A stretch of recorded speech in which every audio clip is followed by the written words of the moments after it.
Sapi sudah saya siapkan 150 standby di rumah. Kambing? Kambing 50 ekor. Ya. Sudah mulai ada yang pesen, Pak?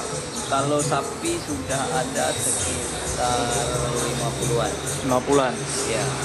Kalau kambing baru sekitar 5 karena memang stok itu belum saya bawa kemari semua karena takut risiko kambing lebih besar. Kalau perkiraan saya itu di seminggu terakhir akan melonjak. Itu besar-besar pakai mas.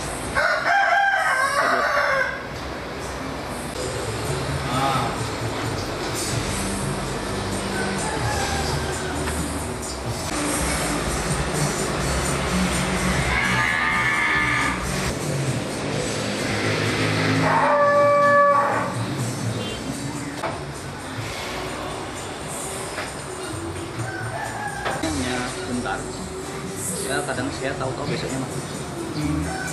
Banyak mata mah kena. Mata sama mulut. Iya.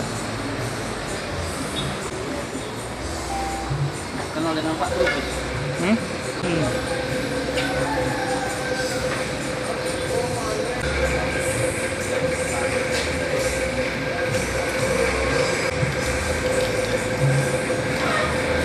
Saya ada yang lahir sungsang kemarin.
Merah, saya.